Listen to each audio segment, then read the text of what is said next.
Muy bien, mis hermanos. Bueno, el Señor me los bendiga grande y ricamente. Eh, es un gozo y un privilegio inmerecido poder estar enfrente de la palabra de Dios y un privilegio aún más inmerecido poder predicarla, ¿verdad? Entonces, vamos a, sin más preámbulo, a entrar al estudio de la iglesia a Sardis. Como hemos hablado en algunos mensajes, ¿verdad? Esta serie del Apocalipsis y esta cápsula de estos mensajes a las iglesias, como un título mayor, ¿verdad? Le hemos puesto un mensaje a las iglesias, un mensaje a la reforma, un llamado a la reforma, y tal vez una de las iglesias que más necesitó de reforma era de hecho esta iglesia que vamos a estudiar hoy, llamada Sardis, o la iglesia que estaba en Sardis. Y el tema de esta iglesia, o el título al sermón, le puse Sardis, la iglesia negligente. Sardis, la iglesia negligente. Y vamos a leer este mensaje, esos versos, para proceder a la introducción. Y dice así, Apocalipsis capítulo 3, versos del 1 en adelante: escribe al ángel de la iglesia en Sardis, el que tiene los 7 espíritus de Dios y las 7 estrellas, dice esto: yo conozco tus obras, que tienes nombre de que vives, pero estás muerto. Ponte en vela y afirma las cosas que quedan, que estaban a punto de morir, porque no he hallado completas tus obras delante de mi Dios. Acuérdate, pues, de lo que has recibido y oído, guárdalo y arrepiéntete. Por tanto, si no velas, vendré como ladrón, y no sabrás a qué hora vendré sobre ti. Pero tienes unos pocos en Sardis que no han manchado sus vestiduras y andarán conmigo vestiduras de blanco, porque son dignos. Así el vencedor será vestido de vestiduras blancas, y no borraré su nombre del libro de la vida, y reconoceré su nombre delante de mi Padre y delante de sus ángeles. El que tiene oído, oiga lo que el Espíritu dice a las iglesias. Como ya nos es costumbre, vamos a empezar de manera de introducción hablando de el lugar en donde estaba esa iglesia. Sardis significa los que escaparon, los que escaparon. Ese es el significado de la palabra Sardis, o el nombre Sardis. De hecho, se cree que originalmente estaba en singular, Sardi, pero como se dividió, por decirlo así, una parte de la ciudad, se le llamó entonces Sardis en plural, porque esta ciudad estaba situada a unos 53 kilómetros al sureste de Tiátira. Recordemos que las iglesias estaban ubicadas de forma como en dirección a las manojillas del reloj, iban bordeando los bordes, valga la redundancia, de Asia Menor. Y ya vamos llegando abajo, ¿verdad? Por decirlo así, al sur, y esta iglesia estaba a unos 53 kilómetros de Sardis. En las escrituras no vemos este lugar, excepto aquí en Apocalipsis. Esta ciudad hoy en día se encuentra en ruinas, allá en Turquía. Fue una de las ciudades, sin embargo, más grandes en el mundo antiguo. De hecho, fundada en 1200 a.C. por el Imperio Lidio. Monedas encontradas en esa ciudad citan la siguiente frase: Sardis, la más importante metrópolis de Asia, de Lidia y del helenismo. Sardis, debido a su ubicación, era casi impenetrable, inconquistable. Había una frase, de hecho, célebre, que en ese entonces, y era esta: es imposible como conquistar Sardis, ¿verdad? Si alguien planteaba algo por hacer, los negativistas decían, no, eso es imposible, eso es como conquistar Sardis, ¿verdad? Esa era una frase, imagínense, muy común, muy popular en tiempos antiguos. Entonces, para que imaginemos la ubicación de Sardis, estando 53 kilómetros al suroeste de Tiátira, estaba ubicada en una colina. O sea, nosotros los que somos de Naranjo podemos ver, bueno, de hecho yo en la parte de atrás de mi casa veo el Cerro Espíritu Santo. Me da cólera que le hayan puesto ese nombre a ese cerro, pero bueno, así se llama, y es un cerro hermoso, y yo me imagino ahí la ciudad de Sardis, estaba en ese monte, ¿ok? Eso es importante saberlo, ¿por qué? ¿Por qué le llamaban una ciudad casi inconquistable? Porque debido a su ubicación, estaba amurallada, ¿ya? Entonces, los que querían conquistar, invadir Sardis, debían escalar, ¿verdad? Entonces, para los soldados que estaban ubicados en Sardis, era muy fácil ver a quién venía escalando y hasta con piedras se los quitaban, ¿verdad? No los iban a dejar jamás subir. Entonces, y el que subía ya muy agotado, tal vez con fuerzas, sin fuerzas para pelear. Entonces, por eso era una de las razones que Sardis era muy difícil de conquistar.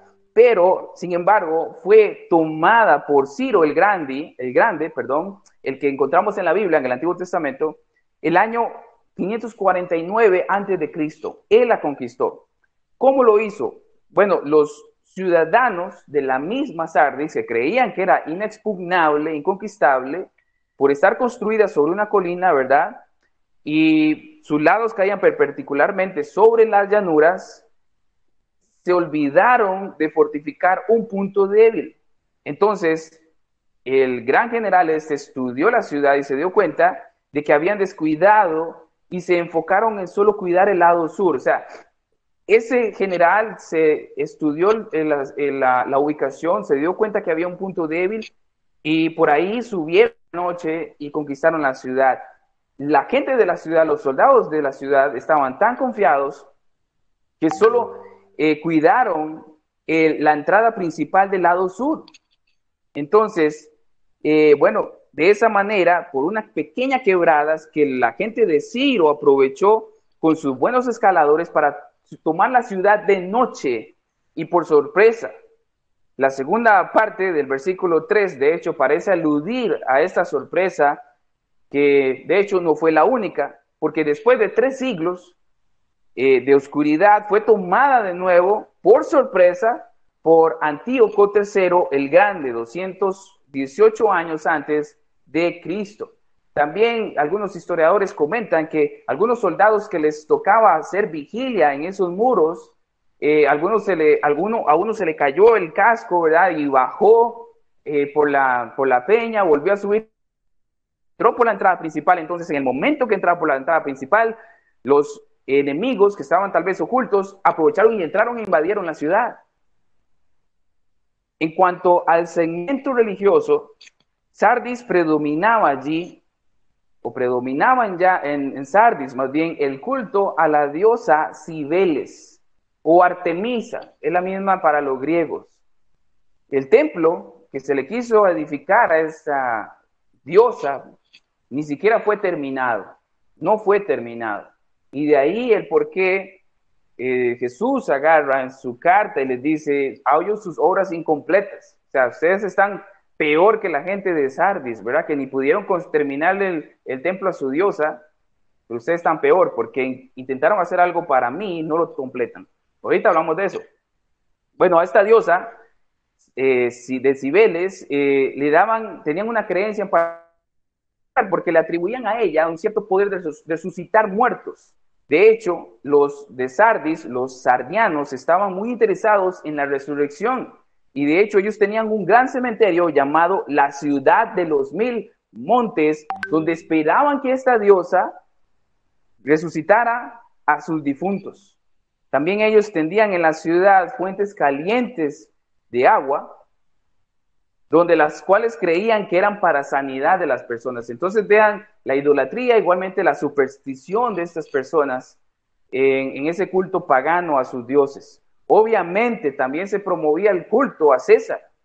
También adoraban al dios Zeus. El año 17 de nuestra era, o sea, después de Cristo, aparentemente vino un terremoto también de sorpresa y destruye la ciudad. Y es hasta el año 26 o 27 que se reconstruye gracias a la generosidad del emperador Tiberio.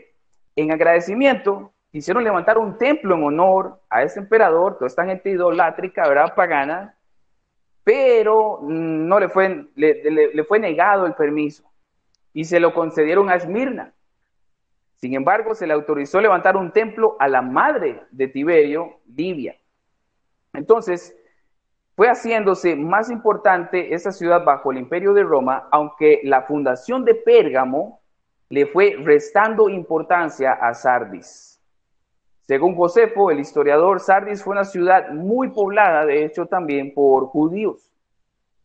En el tiempo en que Juan escribía el Apocalipsis, Sardis decaía rápidamente, abocada a una muerte segura, a lo que parece aludir el verso 2, comparándola con la decadencia espiritual de la iglesia.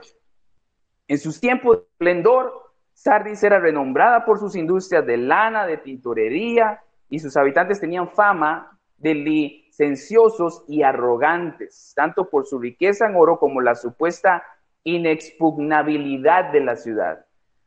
El hecho de que esa ciudad tenía fama de impenetrable, inconquistable, hacía de sus ciudadanos unos egocéntricos, y también por sus bordes habían ríos ricos en oro. De hecho, la ciudad empezó a crecer tanto que tuvieron que hacer otra ciudad fuera de la colina, un poquito abajo, por eso se le llamó Sardis en plural. Muy bien. En el tiempo, esta ciudad va quedando realmente una ciudad como histórica, una ciudad donde ya no había tanta vida, se convirtió en una ciudad de promesas no cumplidas y también de expectativas insatisfechas, porque los ciudadanos estaban realmente muriendo con esa ciudad, no estaba prosperando tanto. Muy bien. Entonces fue allí donde Dios quiso plantar una iglesia, Cristo quiso plantar una iglesia, y en esa ciudad que tenía fama de que ya estaba en el pasado, que a Cristo le plació plantar esa iglesia, a la cual entonces Cristo ahora se introduce de la siguiente manera, y dice el verso: el que tiene los 7 espíritus de Dios y las 7 iglesias, las 7 estrellas, dice esto. Recordemos que cada vez que leemos una carta, vemos una porción o un segmento de lo que estudiamos en el capítulo 1. Todo lo que estudiamos en el capítulo 1 sobre Cristo, cómo se le presenta a Juan, en esa manera simbólica, lo estamos viendo, lo retoma Cristo para presentarse a la iglesia, según lo que está pasando en esa iglesia. Entonces, en esta ocasión, Cristo se presenta como el que tiene los 7 espíritus de Dios y las 7 estrellas, ¿verdad? Dice esto, ya habíamos recordado que esta es una referencia al Espíritu Santo y las 7 estrellas son las iglesias. Cristo está diciendo que el Espíritu Santo, en cuanto que es todopoderoso para reanimar y dar vida a lo que queda con cierta vida, a lo que está muriendo. Y también el Espíritu Santo puede también derribar y cerrar, ¿verdad?, la obra, como lo hemos dicho. El diablo no cierra iglesias, las cierra Cristo. Ahora, algo interesante en este verso es que dice el que tiene, ahí vemos a Cristo, Cristo es el que tiene, los 7 espíritus, y vemos el Espíritu Santo, y dice de Dios. Es un versículo que nos narra, o está presente en ese versículo, la Trinidad. Y recordemos, mis hermanos, que en este versículo, ¿verdad?, las personas de Dios no son 9. Jesús, 7 espíritus más Dios. No, son 3. Las personas de la Trinidad son 3. Son Dios Padre, Dios Hijo, Dios Espíritu Santo, uno, ¿verdad? Ellos son uno, son la misma esencia y tienen la misma autoridad y la misma soberanía. No hay jerarquía con ellos, los 3 son uno. Y dice la presentación que Cristo tiene las iglesias en su mano. Entonces Cristo le está diciendo a ellos algo importantísimo, porque lo que vamos a ver y estudiar de Sardis, ellos necesitaban del Espíritu Santo para poder salir adelante del pozo tan profundo en que estaban. Tanto así que Cristo les dice que están muertos, ¿verdad? Cristo, que tiene las iglesias en su mano derecha, de igual manera, ahora les hace esa resonancia espiritual, ¿verdad? Y aquí el resultado, porque el Espíritu Santo igual es omnisciente y lo ve todo. Dice entonces la resonancia espiritual que le hace Cristo a la iglesia de Sardis: yo conozco tus obras, que tienes nombre de que vives pero estás muerto. Qué tremendo esto, mis hermanos. Ante los ojos de las personas, esta iglesia parecía estar viva. Tal vez los de Éfeso, los de Tiátira, Pérgamo, Éfeso, la Odisea, cuando habían leído sus partes atrás, ¿verdad? Bueno, los mensajes que estaban atrás, Éfeso, Esmirna, Pérgamo, Tiátira, iban a decir, seguro, pensando de repente en sus mentes, en esos segundos, mientras antes llegaban aquí, seguro Sardis no va a recibir ninguna exhortación, porque wow, qué iglesia, qué poder, está creciendo y se ve viva y hay mucha actividad de dones ahí. Pero qué balde de agua fría y qué expectativa, la cual se le vino al suelo tanto a los lectores de las otras iglesias que iban a leer sobre Sardis como a los mismos miembros de la iglesia de Sardis. Jesús le está diciendo, para los ojos de los demás, ustedes los tienen como una iglesia ejemplar, una iglesia modelo, pero realmente están muertos, estériles, no hay vida ahí, se les está acabando la vida. Como cuando, por ejemplo, mis hermanos, yo sé que a usted le ha pasado tal vez que va a una casa y lo invitan a la mesa, usted se sienta a la mesa y ve un jarrón ahí con frutas. Y usted ve, y wow, qué fina esta casa, ¿verdad? Tal vez nos pasó de niños o jóvenes, y usted ve la casa y entra y se sienta en la mesa y ve las frutas y usted hace la tentación de querer comer una uva y cuando las toca, no, me vacilaron, esto era de plástico. Bueno, es la misma impresión, ¿no? Pensaban las gentes que era una iglesia viva, pero eso estaba muerto, estéril, inerte.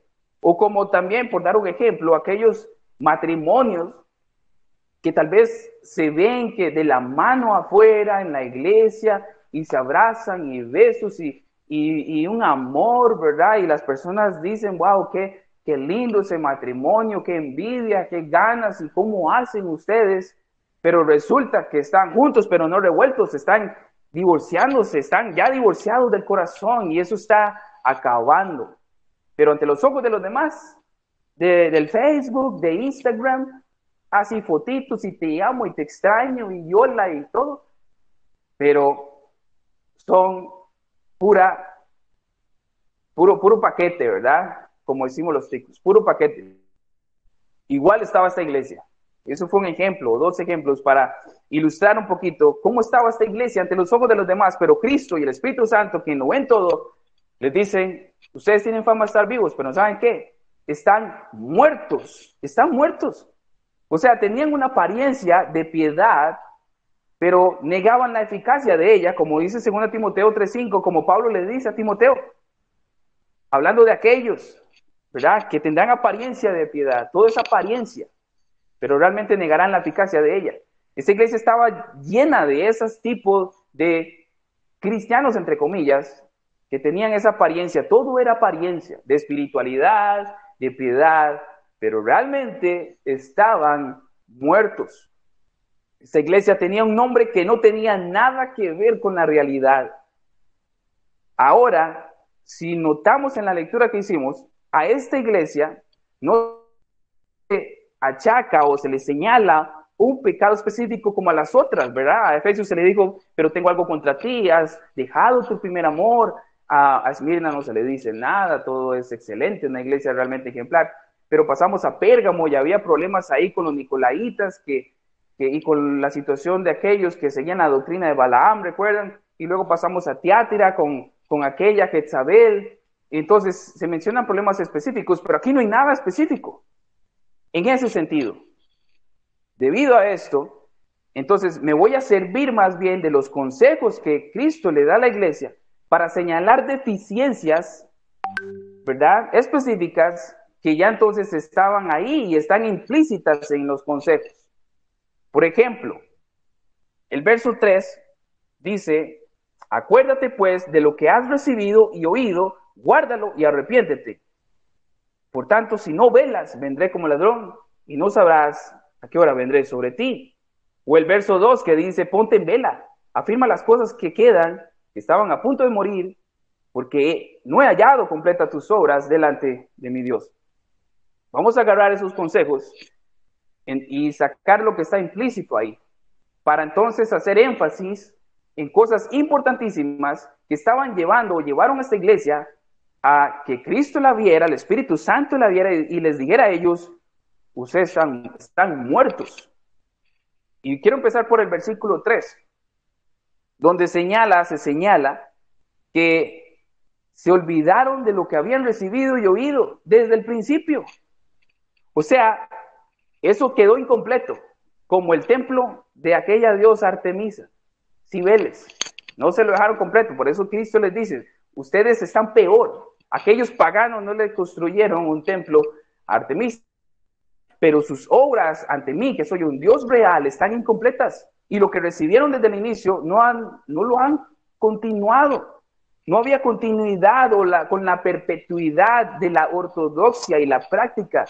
Una iglesia destinada a morir es una iglesia que ya no discipula, por ejemplo, no tiene a hombres fieles que sean idóneos para enseñar también a otros, como lo dice 2 Timoteo 2:2, el cual dice así, y lo que has oído de mí, le dice Pablo a Timoteo, en presencia de muchos testigos, eso encarga a hombres fieles que sean idóneos para enseñar también a otros.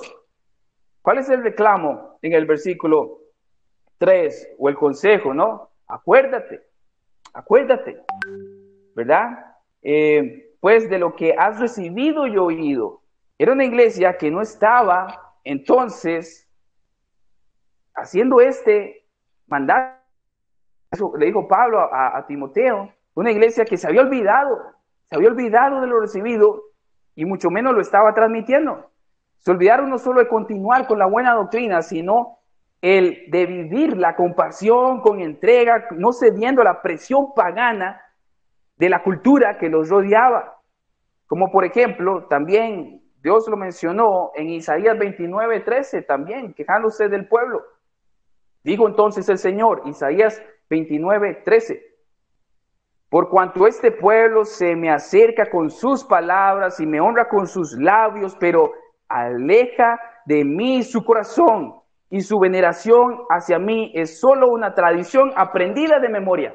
Era una iglesia entonces, mis hermanos, que era ritualista, todos ya lo hacían de modo automático, ¿verdad? Llegaban, se sentaban, leían, se predicaba, y eso sí se hacía porque era una iglesia, y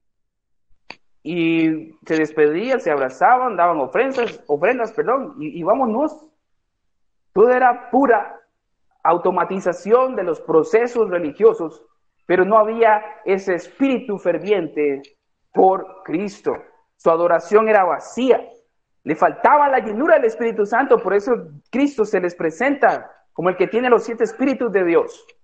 Faltaba ese avivamiento, faltaban vestirse con la armadura de Dios y ser de verdad luz, pero más bien su luz se estaba apagando y ya casi no brillaba nada. Por eso no es alabada tampoco por la persecución o por la perseverancia en la persecución, ya que la iglesia de Sardis estaba congraciada con el paganismo de su época. La iglesia estaba como la ciudad, tenía fama de estar viva, pero realmente estaba agonizando. Iba en camino la historia, así como Sardis, y de hecho pues, está en ruinas. Y esa iglesia no perseveró.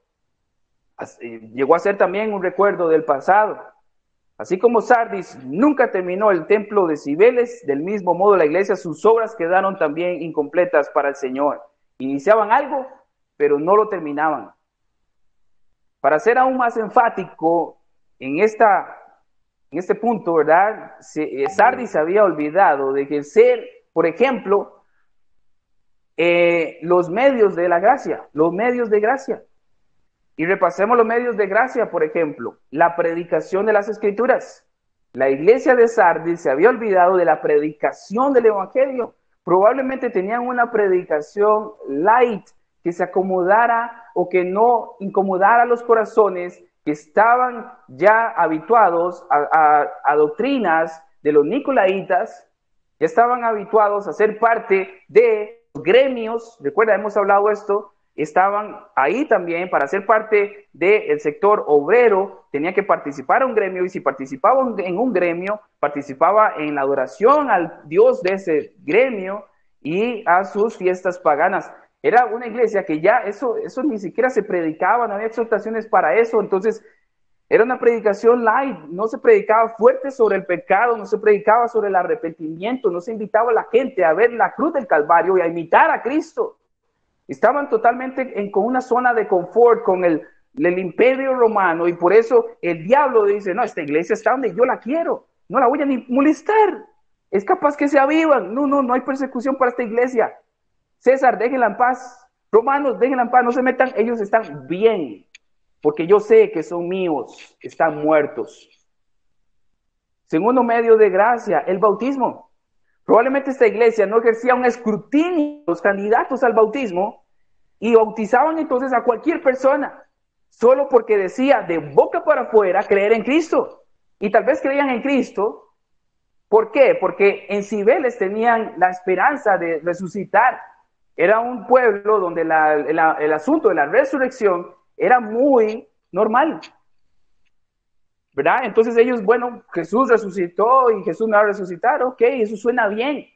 Voy entonces a seguir a Jesús y ya no a Cibeles, pero eso fue un cambio de religión y no un cambio de corazón. Nunca observaron la santidad de Dios y vinieron a él en arrepentimiento y fe. Eso no lo indagan, eso no lo ven en los frutos de aquellos que querían ser candidatos al bautismo y simplemente los bautizaban. No hay problema, venga.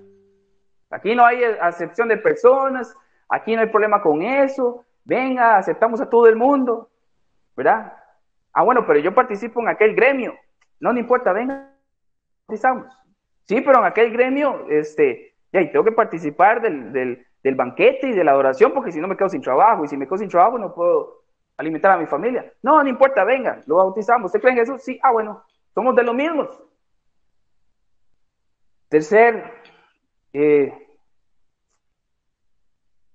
Tercer, mis hermanos, medio de gracia, la cena del Señor. Probablemente esta iglesia se congregaba para lo peor, como lo hacían los corintios. Probablemente en la cena del Señor se emborrachaban, eran indiferentes con los pobres, no guardaban la debida reverencia al tal ordenanza o sacramento. Tampoco practicaban otro medio de gracia, la oración. No tenían comunión con Cristo verdadera, se confiaban en sus esfuerzos o en su fama adquirida del pasado, porque esta iglesia, también como Sardis, pudo haber tenido fama de una gran iglesia, una iglesia que había alcanzado a muchos tal vez para Cristo, una iglesia que había sido ejemplar y perseguida tal vez en algún tiempo atrás, pero en el momento que se escribe esta carta, ellos ya estaban envanecidos y orgullecidos de puras historias de triunfo del pasado, pero habían caído en su relación con el Señor. También otro medio de gracia es obviamente la palabra de Dios. Era una iglesia que no estaba meditando en la palabra de Dios. Si no medita en la palabra de Dios, su mente automáticamente está meditando en las cosas del mundo, abrazando las cosas del mundo, alineados con el imperio romano y cediendo a todo lo que el imperio romano les pedía que hicieran. Y ellos, bien obedientes al imperio romano. Era una iglesia que estaba en graves problemas. De hecho, me llama la atención Mateo 28, 19 al 20. Le invito a que vaya ahí conmigo. Mateo 28, 19 al 20.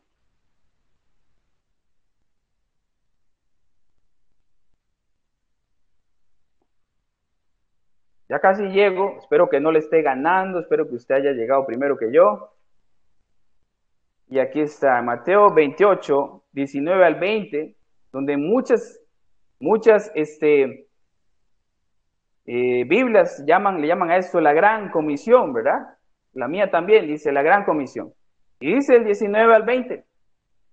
Vayan pues y hagan discípulos a todas las naciones, bautizándolos en el nombre del Padre, del Hijo, del Espíritu Santo, enseñándoles a guardar todo lo que les he mandado. Y recuerden, yo estoy con ustedes todos los días hasta el fin del mundo. Mis hermanos, yo creo que Sardis se olvidó de eso. Y si vemos ese versículo, vemos medios de gracia ahí. Dice Jesús, vayan, hagan discípulos. Ellos no estaban haciendo discípulos. Al no hacer discípulos, verdaderos discípulos, entonces el bautizo de gentes que no eran discípulos de Dios, no habían sido salvados por Cristo, no habían nacido nuevo, esos bautizos no servían para nada. Si esos bautizos no servían para nada, porque no eran verdaderos discípulos, no estaban obedeciendo al Señor, porque Jesús dijo, ¿por qué me llaman Señor, Señor y no guardan mis mandamientos? Los que me aman guardarán mis mandamientos. Bueno, ellos no guardaban los mandamientos de Jesús.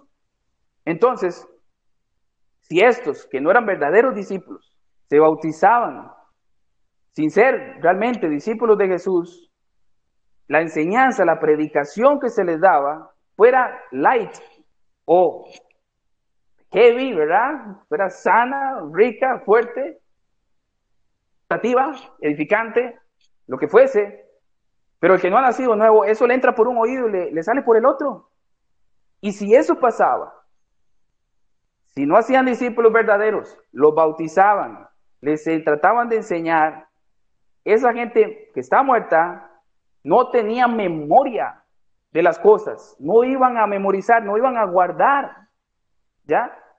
Entonces, todo esto llega a dar fruto por la ignorancia de esa iglesia, que aquel que es la cabeza, quien juzgará a esa congregación, la cual con tales frutos es obvio que está muerta, estaba ahí, porque así cierra Mateo 28. He aquí, recuerden, yo estoy con ustedes todos los días hasta el fin del mundo. Jesús está en cada iglesia, y esta iglesia estaba ignorando que la cabeza es Cristo, no el imperio romano, no el paganismo, no unas ganas de seguir creciendo, efervesciendo en número y etcétera.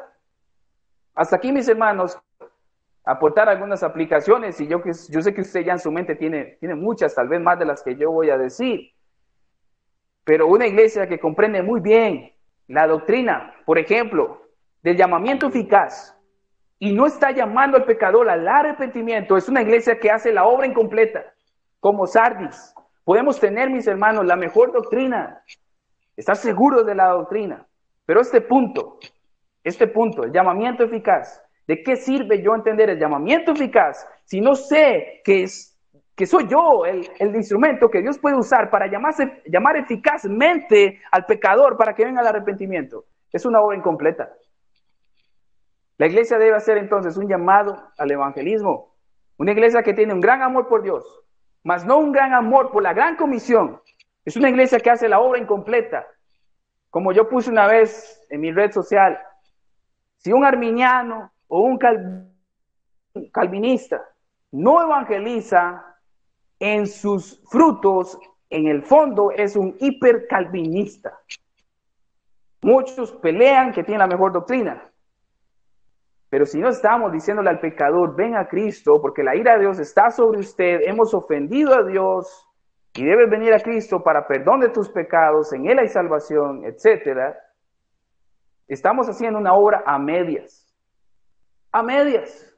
Tenemos que evangelizar. Sardis para mí no lo hacía, porque si Sardis, la iglesia de Sardis hubiera salido en medio de ese culto de pagano, en ese pueblo pagano que estaba sometido a Roma, y empiezan a predicar, adivinen qué, la persecución les viene. Empieza a escuchar el César que los cristianos están adorando a Dios y no se van a doblar rodillas ante ningún dios pagano, ni mucho menos a él. La persecución les venía, pero estaban calladitos, con un evangelio light. Así yo soy cristiano, sí, pero déme trabajito, pero tienes que adorar a este Dios. Yo la adoraré, Dios conoce mi corazón, entonces no hay problema. Una iglesia que evangeliza, que está preocupada, que lo hace individualmente. Es que también, mis hermanos, no es una iglesia que hace actividades de evangelismo y vamos y todos. Cada miembro debe hacerlo individualmente. No leemos en la Biblia actividades de evangelismo. Vemos los verdaderos discípulos compartiendo el evangelio con todos. Aquellos que Dios ponía a su lado en su diario vivir. Un cristiano va a la gasolinería y ve por dónde le predica a Cristo al que le sirve la gasolina. Si vamos a un cajero, porque Dios, ayúdame a traer tratados en mi billetera, porque por lo menos dar un tratado. No se trata de hacer actividades evangelísticas. Se trata de predicar a Cristo donde quiera que estemos. En el trabajo, que aquí es prohibido predicar a Cristo, ok. Pero yo voy a predicar a Cristo. Lo echamos, está bien. Pero yo voy a predicar a Cristo. Esta gente, si vemos también los versículos, había manchado sus vestiduras. Había manchado sus vestiduras. Dice el verso 4, pero tienes unos pocos en Sardis que no han manchado sus vestiduras. Entonces, ese versículo quiere decir que muchos habían manchado sus vestiduras. Entonces, como dice Judas 1:23, a otros sálvenlos, arrebatándolos del fuego, y de otros tengan misericordia con temor, aborreciendo aún la ropa contaminada por la carne. Ropa contaminada. En el griego esta palabra es ropa interior. En el griego la palabra acá de que no han manchado sus vestiduras se refiere a una ropa exterior. Pero el punto es el mismo. Estaban contaminados. Mayoría de la iglesia está contaminada con el paganismo. Los nicolaitas habían entrado ahí como perros por su casa y nadie decía nada y los abrazaban y qué buena doctrina, así no vamos a perder el trabajo y podemos ser miembros de los gremios y no importa si practicamos la inmoralidad sexual, Dios ve nuestro corazón, no importa lo que pasa con nuestro cuerpo, lo que importa lo que pasa con el espíritu. Mis hermanos, era una iglesia que se había contaminado, andaban en pecado, no amaban la santidad de Dios. Esta cita les hubiera caído así como anillo al dedo. Mateo 23, 27, 28. Hay ustedes, maestros de la ley, fariseos, hipócritas, que son como sepulcros blanqueados, por fuera lucen hermosos, pero por dentro están llenos de huesos de muertos y de pudredumbre. Así también ustedes por fuera dan la impresión de ser justos, pero por dentro están llenos de hipocresía y de maldad. Esta iglesia era así. Por fuera, impresión de ser justos. Por dentro, hipocresía y maldad. No estaban santificando a Jesús. No lavaban sus ropas en Cristo, que es el agua viva. Si resumimos, por ejemplo, la situación de las iglesias que ya hemos estudiado, todo se resume en algo, en abrazar lo mundano. Estaban dejando puertas para que lo mundano entrara y ellos lo abrazaban. El pecado era esa mundanalidad dentro de la iglesia. Fueron complacientes con la cultura pagana, hasta dejarla entrar con toda tolerancia dentro de la iglesia, permitiendo maestros falsos, promoviendo prácticas mundanas. Sardis entonces fue una iglesia nominal nada más, o sea, de nombre, pero fue una iglesia muy contaminada por el pecado. El enemigo entonces, como hemos dicho, estaba satisfecha con ella. ¿Qué iba a traerles persecución de nada si estaban como él las quería? Esa iglesia es de los nuestros. Sí, Satanás. De nuevo aquí algunas aplicaciones. La iglesia no debe descuidar, mis hermanos, el predicar sobre el pecado y el arrepentimiento y la santidad. Una iglesia donde no se escuche, arrepiéntanse, donde no se señale el pecado, donde no se invite al pecador al arrepentimiento, es una iglesia que tiene un nombre nada más, como Sardis. Hermano, la iglesia no debe tampoco poner por prioridad el mundo, sino lo que concierne a la vida eterna. Era una de las cosas de Sardis. Ellos tenían como prioridad su vida terrenal, su confort en esta tierra, pero no estaban tomando en cuenta la vida eterna, que tenían que estar obedeciendo y agradando a Cristo en lugar de estar alineados con el César.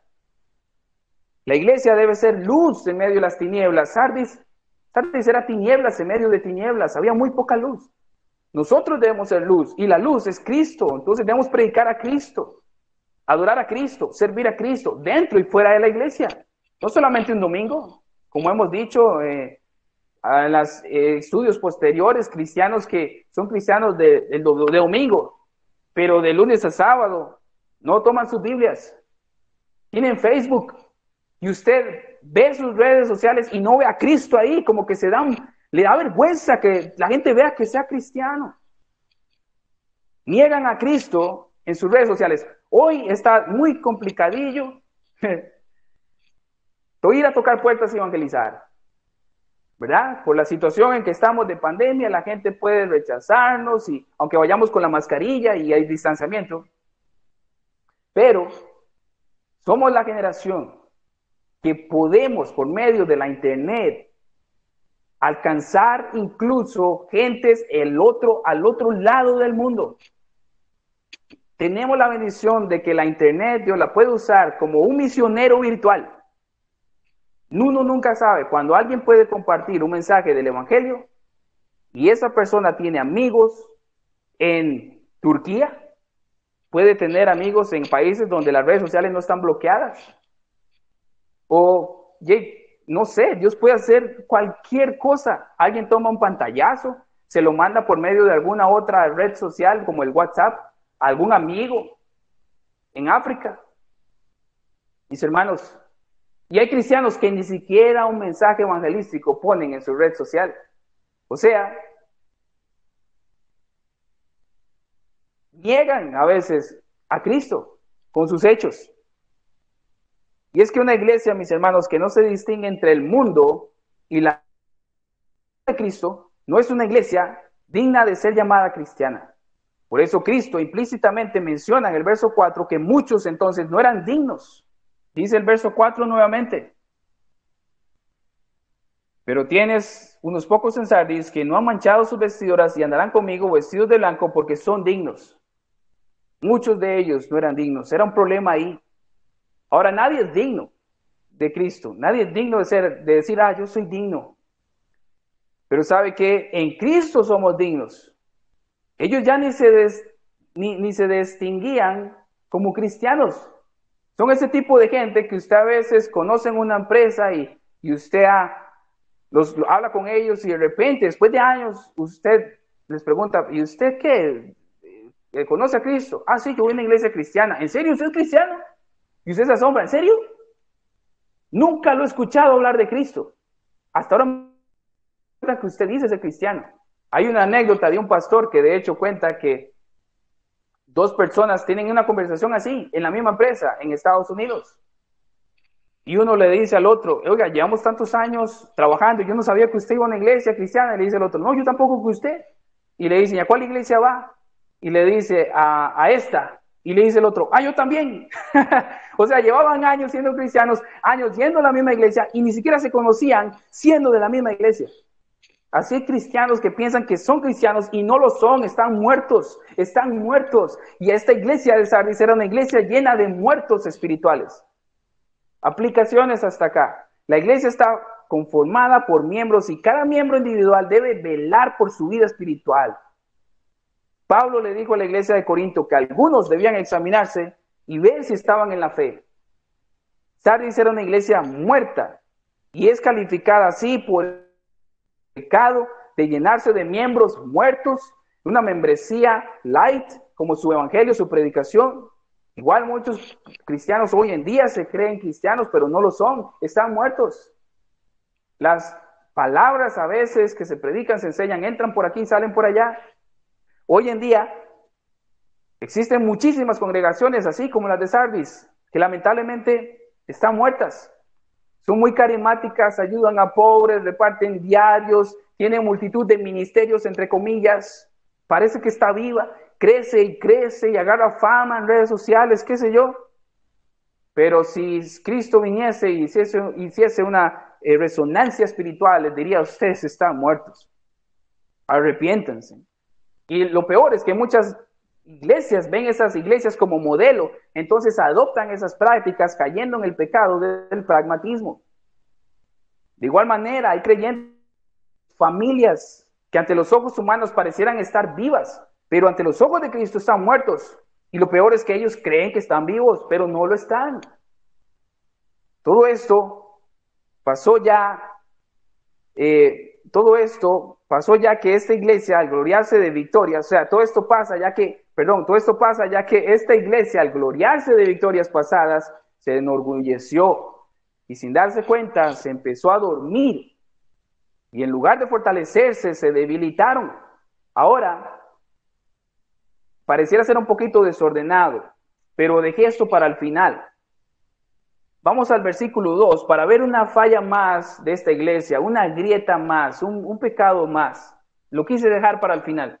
Pero dice, ponte en vela y afirma las cosas que quedan, que están a punto de morir. Esta exhortación, que ahorita la vamos a estar ahí, nos dice que muchos de esos miembros estaban dormidos. Ponte en vela, es despiértate. O sea, muchos de esos miembros estaban dormidos en los laureles, como decimos los ticos.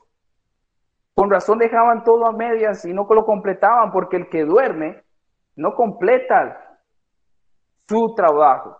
Yo trabajo para una empresa y muchos están haciendo hoy teletrabajo. Yo estoy seguro que muchos no se loguean o se ponen listos, ¿verdad? A las 7 de la mañana porque se quedaron dormidos y no van a poder completar las horas que se requerían porque por quedarse dormidos no trabajaron a tiempo. El que está dormido no completa lo que comienza.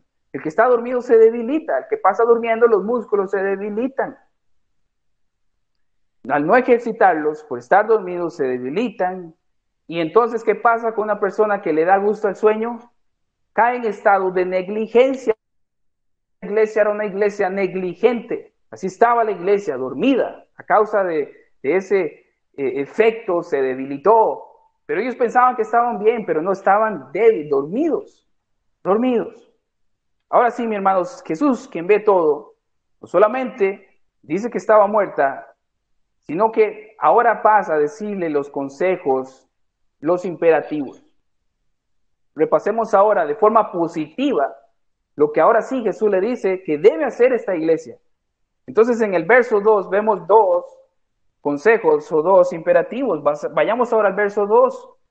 Ponte en vela y afirma las cosas que quedan, que están a punto de morir, porque no he hallado completas tus obras delante de mi Dios. El primer imperativo es ponte en vela y el segundo afirma. Como ya dije, ponerse en vela es despertarse. No se imagina un barco y que tiene que subir la vela y navegar, no. Es ponte en vela de velar, ¿verdad? De despertarse. Cristo le está diciendo, ustedes despiértense, ya, mucho tiempo dormidos, están dormidos espiritualmente. Es una iglesia que Satanás la tiene adormecida. Como ya lo dijimos, se había dormido en los laureles, ¿verdad? Como decimos los ticos. Así como Sardis fue invadida, de hecho, de noche, porque sus soldados se descuidaron, se enfocaron solo en un área, ¿verdad? El enemigo vino de noche porque se descuidaron. Así el enemigo entró en esa iglesia y la tenía así, dormida. De día despertar ahora. Cristo le está diciendo, despierten.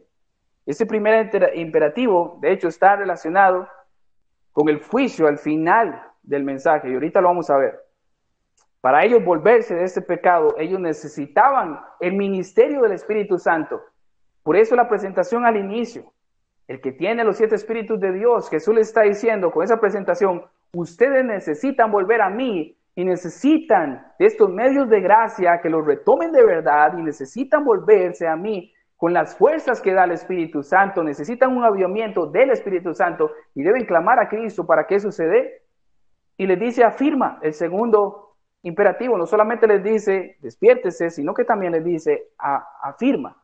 Como dice la Nueva Traducción Viviente, fortalece lo poco que, bueno, eso que está bueno, pero está débil, debes fortalecerlo. Debes fortalecerlo. Sabían cosas buenas y debían fortalecerlas. Ellos las sabían. Jesús les exhorta a realizar 2 cosas las cuales ellos necesitaban recalco del Espíritu Santo para que les ayudara a avivar sus vidas haciendo uso de esos medios de gracia. Ahora, Jesús no solamente les dice que se pongan en vela y que afirmen las cosas que quedan, sino que también les dice en el verso 3, ahora sí, acuérdate pues de lo que has recibido y oído, guárdalo y arrepiéntete. Aquí vemos 3 imperativos más. Acuérdate de lo que has recibido y oído, guárdalo y arrepiéntete. Con esto terminamos con 5 imperativos que Dios les da a la iglesia. El primero en este verso, que es el tercero en la lista, dice acuérdate. Juan 14:26 dice, pero el Consolador, el Espíritu Santo, a quien el Padre enviará en mi nombre, Él os enseñará todas las cosas y os recordará todo lo que os he dicho. Nuevamente, ellos necesitaban que el Espíritu Santo les ayudara a recordar lo que habían olvidado. Ellos iniciaron bien, ¿verdad? Pero por toda esta negligencia, por ser una iglesia negligente, estaban dormidos y todo lo mundano estaba ya envenenando como un cáncer todo el cuerpo de la iglesia, pero habían solo poquitos que no estaban contaminados por este cáncer. Mis hermanos, en otras palabras, debían volver a la forma original. Es la iglesia que debe hacer tantas reformas, pero debían hacerlo con el poder de la palabra, el poder del Espíritu Santo, porque es la palabra la que hace la reforma. El Espíritu Santo usa la palabra bien explicada para que la iglesia despierte y podamos hacer reforma. Debían volverse a las Escrituras, examinar a sus miembros, practicar la disciplina eclesiástica, también confiar en el ministerio del Espíritu Santo, quien es el que aplica la salvación a los elegidos de Dios, quien es el que produce tanto el querer como el hacer por su santa voluntad, del Espíritu Santo, quien guía a los creyentes hacia toda verdad. Un ejemplo hermoso es Ezequiel 37. Por ejemplo, en el verso 9 y 10, donde, recuerdan, en el Ezequiel 37 está el profeta con los huesos muertos, en el valle de los huesos muertos, y en este verso le dice Dios al profeta, y me dijo, profetiza al Espíritu, profetiza, hijo de hombre, di al Espíritu, así ha dicho Jehová el Señor, Espíritu, ven de los cuatro vientos y sopla sobre estos muertos y vivirán.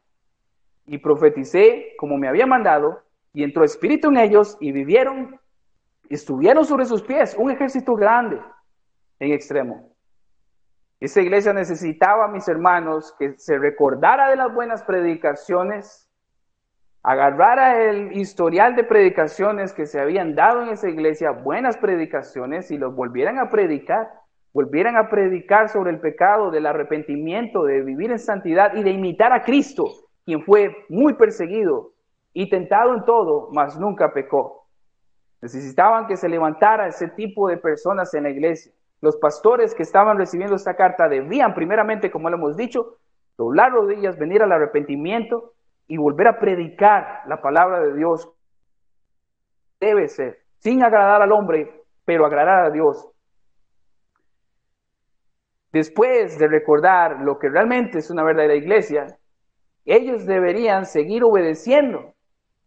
Que es el siguiente imperativo, guárdalo, acuérdate y guárdalo, ¿sí? Acuérdate pues de dónde has recibido y oído, lo que has recibido y oído dice, y guárdalo. La palabra guardar, mis hermanos, es obedecer, es lo que quiere decir obedecer. O sea, Cristo ahora les dice, aquello que ustedes se olvidaron, recuérdenlo y pónganlo en práctica.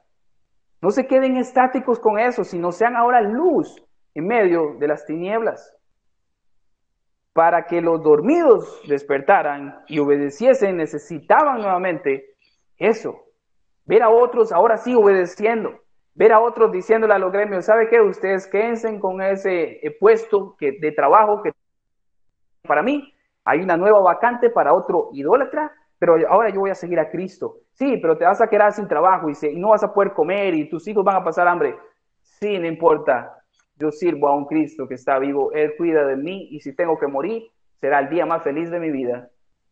Ese ejemplo de personas con convicción iba a ser, mis hermanos, un ejemplo que contamina, positivamente hablando, a la iglesia. Iba a motivar a otros. Al practicar la obediencia, motivamos a otros para seguir a Cristo. Como dice Ezequiel también, o 36, 27, pondré dentro de ustedes mi espíritu y haré que anden en mis estatutos y que cumplan cuidadosamente mis ordenanzas. Esa iglesia estaba muerta porque necesitaba que el Espíritu Santo levantara a los muertos, levantara vivos de entre esos muertos. Necesitaba esta iglesia depender del Espíritu Santo. Ahora, no solamente debían ponerse en vela, afirmarse, recordar, obedecer, sino también necesitaban pedir perdón a Cristo, volverse a Él en arrepentimiento y fe, no salvífica, sino fe de que el Señor perdona. Como ya hemos dicho, el perdón está implícito. Cuando encontramos la palabra arrepentimiento, el perdón está implícito. Cristo está diciendo, arrepiéntete, pero sepa que yo te perdono, pero debes venir en arrepentimiento. Esta iglesia debía pedirle perdón a Cristo por sus pecados. Recordemos, el arrepentimiento es dar un giro, pero de 180 grados, ¿verdad? No es un giro de 360 porque si no la persona vuelve al mismo lugar. 180 grados, es yo iba para esa dirección, ahora me vuelvo a Cristo, cambio de dirección, le doy la espalda al pecado que antes amaba y ahora quiero amar a Cristo quien me amó primero. Ahora vamos a pasar, mis hermanos, a la advertencia, porque de no ser así, si ellos no se arrepentían de corazón, eso, y me llama la atención, mis hermanos, que el quinto imperativo, arrepiéntete, está de último. Porque si ustedes notan, si ellos hacían esas cosas, esos imperativos que estaban atrás, pero sin arrepentimiento, iban a hacer nada, porque iban a volver a lo mismo, a quedar ante los ojos de muchos como una iglesia, oh, wow, véalos, pero de corazón arrogantes, que no tenían la humildad para pedirle a Cristo, la cabeza de la iglesia, perdón. Entonces su adoración no era legítima, no era recibida por Dios. El arrepentimiento es importante. Ahora, de no ser así, Cristo dice, vendré como ladrón en la noche. De igual manera, como Sardis fue conquistada, como eso en la noche, no se lo esperaron. Cristo le está diciendo, así como Sardis en el pasado, en la historia, tienen que fue conquistada, así vendré yo. Y esto es lo que dice la advertencia. Pasamos al siguiente versículo. En el versículo 3 más bien. Por tanto, si no velas, vendré como ladrón y no sabrás a qué hora vendré sobre ti. Hermanos, es que estaban dormidos. Vea lo que dice el texto. Guárdalo y arrepiéntete. Por tanto, dice, si no velas. O sea, si ustedes no se despiertan, el resto de advertencias tampoco las van a hacer. Uno de los problemas graves suyos es que están dormidos. Deben despertarse de su adormecimiento, porque si no les va a caer el juicio, y yo les voy a dar juicio. Ahí no había quien ejerciera disciplina eclesiástica, y aquí Jesús dice, él mismo, yo ejecutaré el juicio, yo vendré a ti como ladrón en la noche. Y sabemos que el diablo no cierra iglesias, es Cristo quien cierra iglesias. Y sabemos por la historia que Sardis está en ruinas y que por ende no hay iglesias en Sardis. Cristo, lamentablemente, en juicio, lamentablemente para la iglesia, vino como ladrón en la noche. Y no hay iglesias en Sardis hoy en día. Mateo 25:13, Jesús dijo, velad, pues, porque no sabéis ni la hora en que el Hijo del Hombre ha de venir. Ahora esa venida prometida de Jesús a esta iglesia era una visitación de juicio. No la confundamos con la segunda venida de Cristo, ese día del Señor final. De la misma manera como en Sardis fue conquistada en el pasado, Cristo iba a venir. Ahora, mis hermanos, lo bueno es que no un 100% de esa congregación está adormecida y en pecado y en grave estado espiritual. Habían algunos pocos fieles en Sardis. Y aquí vamos ya finalizando. Dice el verso 4. Pero tienes unos pocos en Sardis que no han manchado sus vestiduras y andarán conmigo vestidos de blanco porque son dignos. Son dignos. Mis hermanos, como hemos dicho, estas personas, estos poquitos, dice la palabra de Dios, que no han manchado sus vestiduras. No han manchado sus vestiduras. Ellos estaban en santidad, cuidándose del paganismo. A pesar de que estaban en esa iglesia, tal vez no tenían otra opción, no había una iglesia cerca para poder ellos congregarse, porque muchos se hubiesen ido de esa iglesia, pero ellos permanecían ahí. Pero ellos estaban caminando con el Señor, estaban caminando con Él, y pocos se estaban purificando. Lo contrario de las otras iglesias, que tenían pocos que estaban abrazando la doctrina de los nicolaitas, en esta iglesia lo contrario, pocos estaban siguiendo de verdad a Cristo. Ahora, mis hermanos, esto de que andan en vestiduras blancas, están reflejando la verdad del carácter de Cristo. Ellos estaban reflejando el carácter de Cristo y no del mundo. Esos pocos, al haber nacido de nuevo, han blanqueado sus ropas con la sangre del Cordero y las han guardado limpias. Ahora pasemos a la promesa. Es ahora para los vencedores. Y como hemos dicho, los vencedores son los verdaderos cristianos. Leamos el verso 5. Así el vencedor será vestido de vestiduras blancas, y no borraré su nombre del libro de la vida, y reconoceré su nombre delante de mi Padre y delante de sus ángeles. Así al vencedor. Hermanos, ya hemos dicho, el vencedor es el verdadero cristiano, el que ha nacido de nuevo. ¿Qué es lo que vence al mundo? Nuestra fe en Cristo. El cristiano verdadero es el que iba a salir vencedor en medio de esa congregación que necesitaba el auxilio del Espíritu Santo. Era un SOS, era un 911, era urgente. ¿Y qué es esto de las vestiduras blancas? ¿Qué es eso? Mis hermanos, la vestidura blanca representa el estado del carácter de la justificación del creyente. Son la vida peregrinada de Cristo, imputada en el pecador arrepentido. Son nuestras ropas después de la resurrección. Me encanta 2 Corintios 5, 20 al 21. Voy a leerlo en la Biblia, el lenguaje actual. Dice así: Cristo nos envió para que hablemos de parte suya. Y Dios mismo les ruega a ustedes que escuchen nuestro mensaje. Por eso, de parte de Cristo, pedimos, hagan las paces con Dios. Cristo nunca pecó, pero Dios lo trató como si hubiera pecado para declararnos inocentes por medio de Cristo. O sea, la justicia de Cristo, la vida peregrinada de Cristo, la vida santa, pura, blanca, sin mancha de Cristo fue imputada al creyente. Esas son nuestras vestiduras blancas. Estamos vestidos de blanco, revestidos de Cristo, por gracia sola, por la voluntad de Dios. Nuestra esperanza, mis hermanos, no está entonces en la política ni en el presidente, sino en el presidente de presidentes, en Cristo, el Rey soberano. Por eso ven a Él en arrepentimiento y fe y clama a Él para que Él te conceda la vida eterna y la paz es con Él. Haz la paz con Él, reconcíliate con Él, escapa de la ira venidera. Ahora, la segunda promesa es borrarlo del libro de la vida. Algunos dicen, este verso es crucial porque la salvación se pierde. Si esta gente no se volvía o se arrepentía, perdían la salvación. No, eso no es lo que dice el texto. El libro de la vida es el registro de todos aquellos que fueron elegidos por Dios en la eternidad pasada para salvación. Jesús no está diciendo que Él quita nombres de ese libro, sino que está afirmando la realidad de su salvación. Jesús está diciendo con eso que no solo los ha salvado en el pasado y los ha preservado salvados durante su peregrinaje en la tierra, en este mundo cruel, sino que también serán salvos hasta el fin. En este contexto histórico, cuando un criminal de hecho cometía delitos en una ciudad, le borraban los nombres del registro de ciudadanos de dicha ciudad.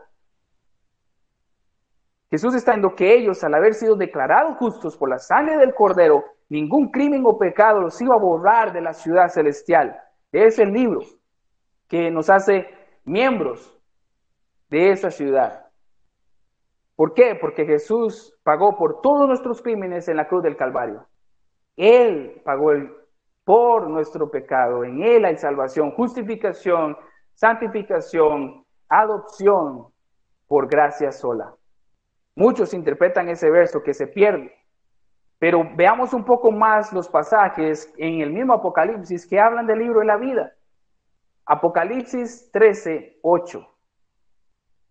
Si usted va ahí, Apocalipsis 13, 8, dice: adorarán a la bestia todos los que moran en la tierra, cuyos nombres, escuche esto, cuyos nombres no han sido escritos desde la fundación en el libro de la vida del Cordero que fue inmolado. ¿Qué es lo que dice ese texto?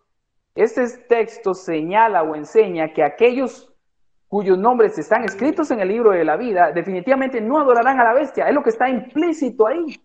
Los que no fueron escritos van a adorar a la bestia. Los que no fueron escritos lo harán. ¿Qué es lo que está implícito ahí? Los que estamos en Cristo, los que estamos escritos ahí, no lo haremos. Y ojo, eso fue escrito antes de la fundación del mundo. Veamos Apocalipsis 17, 8. Apocalipsis 17, 8. Dice así: la bestia que viste era y no es, y está para subir del abismo e ir a la destrucción, y los moradores de la tierra cuyos nombres no se han escrito en el libro de la vida desde la fundación del mundo, se asombrarán al ver la bestia que no es y que vendrá. O nuevamente, ¿qué está implícito ahí para los que sí están escritos? Los que sí estamos escritos, entonces no nos asombraremos al ver a la bestia, ni le adoraremos, ni le postraremos ante él, no apostataremos de la fe, en otras palabras. No adoraremos al César, no nos vamos a inclinar al César, no nos vamos a alinear con el César. Tener nuestro nombre en el libro nos guarda de ser borrados, ya que la gracia de Dios nos guarda eficazmente hasta el fin. Nos guarda de pecados como los de adorar a la bestia. Como dice Pablo en Filipenses 2, 12 y 13, así que, amados míos, tal como siempre han obedecido, no solamente en mi presencia, sino ahora mucho más en mi ausencia, ocúpense en su salvación con temor y temblor. Porque Dios, quien obra en ustedes tanto el querer para su buena intención o por su santa y divina voluntad. O sea, no es ni contradictorio ni locura la afirmación: si vences, Dios no borrará tu nombre. Y luego afirmar la garantía: si tu nombre está escrito en el libro, vencerás. Los que están escritos en el libro de la vida en realidad deberán vencer. En realidad vencerán y realmente lo harán. En un lado del ring, el cuadrilátero, tenemos la responsabilidad del cristiano y del otro lado la soberanía de Dios, en donde el último asegura que se gana cada round en la vida cristiana. La pelea final está ganada en la vida cristiana. El que ha nacido de nuevo perseverará hasta el fin por Cristo, en Cristo y por lo que Cristo hizo en la cruz del Calvario. En Él somos más que vencedores. Él es nuestra victoria. Ahora, ¿y por qué Cristo lo ha hecho suyo? Él dice que lo reconocerá delante de su Padre. ¿Sí? Él dice en la palabra: y reconocerá su nombre delante de mi Padre y delante de sus ángeles. ¿Qué quiere decir eso? Bueno, Jesús también a los suyos los nombra por nombre delante de su Padre. La Nueva Traducción Viviente habla así de este verso: sino que anunciaré delante de mi Padre y de sus ángeles que ellos me pertenecen. En otras palabras, Cristo va a decirle al Padre los nombres por los cuales Él murió en la cruz del Calvario. Le va a decir al Padre: de los que tú me diste, ninguno se perdió, los preservé hasta el final. Cualquiera pues que me confiese delante de los hombres, yo también le confesaré de mi Padre que está en los cielos, dijo Jesús en Mateo 10:32. Por eso es que yo digo, hermanos, o sea, un cristiano debe confesar a Jesús delante de los hombres. ¿Cómo es posible que en Facebook Wilmer no hable de Cristo? Yo me nace, es rico, me resulta a mí un gozo hablar de Cristo y decir que las personas, hey, en Cristo hay salvación. Vengan a Cristo, arrepiéntanse, ven a Cristo. Si yo no lo confieso, si hay personas que dicen ser cristianas y no confiesan a Jesús delante de los hombres, están esperando que Dios los confiese delante del Padre. Si en tierra, aquí en la tierra, no hablaron de Cristo, no predicaron a Cristo, se avergonzaron de Cristo. Cristo les dirá a estos y nombrará a los suyos nombre por nombre. Son los que tú me dices para salvar. Aquí están. Como dice Hebreos 12:13, y otra vez yo en él confiaré, y otra vez he aquí yo y los hijos que Dios me ha dado. Para concluir ya, mis hermanos, el verso final dice: el que tiene oído, oiga lo que el Espíritu dice a las iglesias. Este mensaje es para nosotros también. Y debemos preguntarnos: ¿somos realmente salvos? ¿Estamos vivos o muertos? ¿Te has arrepentido de verdad? Porque un mero conocimiento intelectual de Jesús, de la Biblia, eso no salva a nadie. Y por el intelecto la gente puede entender de tapa a tapa esto. Y lo puede entender bien. Pero eso no salva a nadie. Salva un corazón humillado delante de Cristo, arrepentido por su pecado, y que ha venido a Cristo en arrepentimiento y fe, sabiendo que Dios está airado con él, porque practica el pecado. De hecho, Pablo da exhortaciones a los efesios. Y quiero leer ya para terminar, ahora sí, Efesios 5, 14 al 21. Efesios 5, 14 al 21. ¿Recuerdan un énfasis que Jesús le hizo a Sardis? Ponte en vela, despiértate. Porque si no, y de hecho le dice eso, ¿verdad? Si no, vengo en juicio, como ladrón en la noche. Pero lo que recalca Dios es despiértate. Y es interesante cómo Pablo le dice a los efesios también, despiértense en el capítulo 5, versos 14 al 21.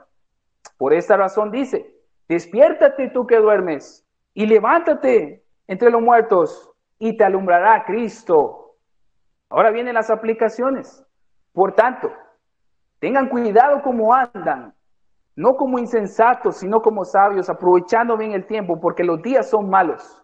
Mis hermanos, debemos aprovechar los tiempos, los días son malos. No que no se nos vaya el tiempo en redes sociales, que no se nos vaya tiempo en otras cosas, que se nos vaya tiempo hoy aquí. Ahorita se está diciendo, el hermano está orando mucho, gloria a Dios, en menos tiempo tal vez en una red social. Pero aprovechemos bien el tiempo. Dice, porque los días son malos. Pablo, en serio, los días son malos.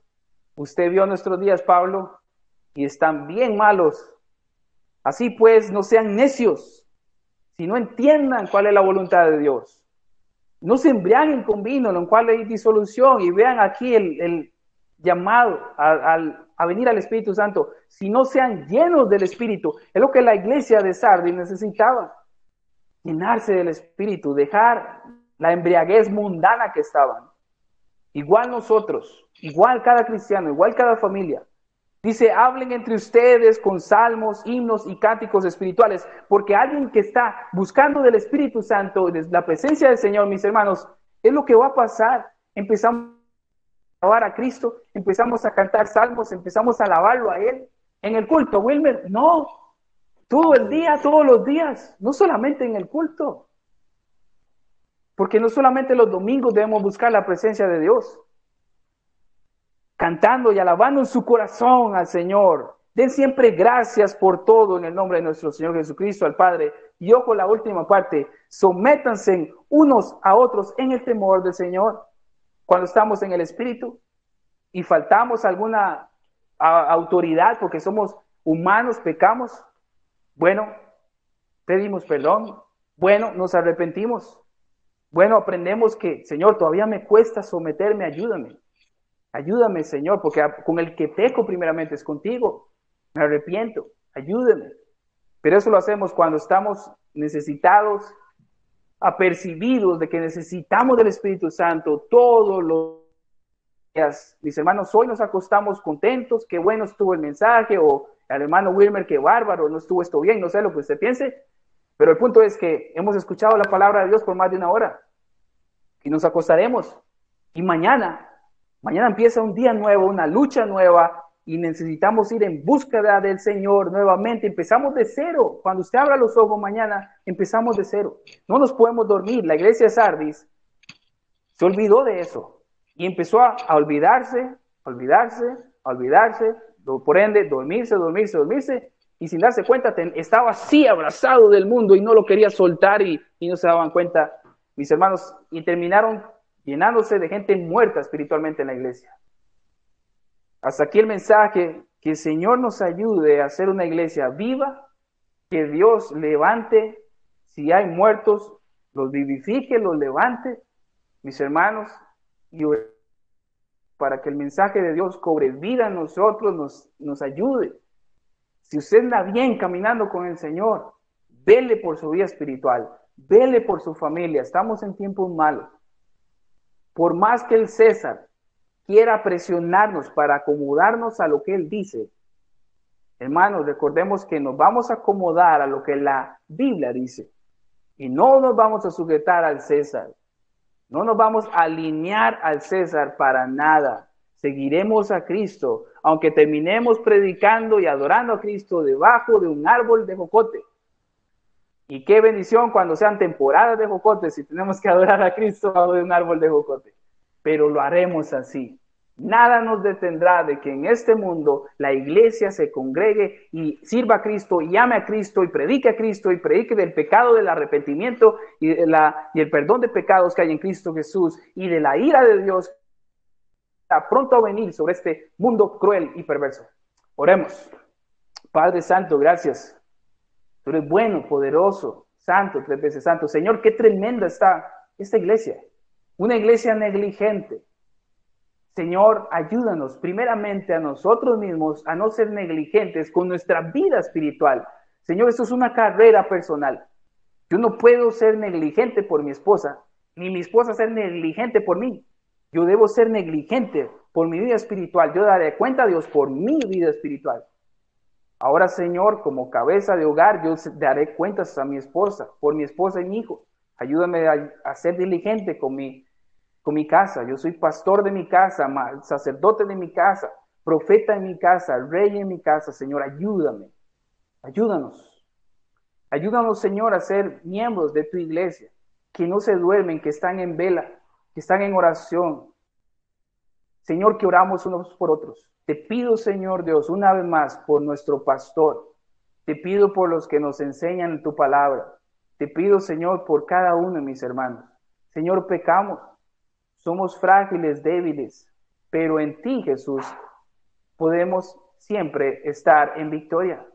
Señor, sabemos que no somos miembros perfectos.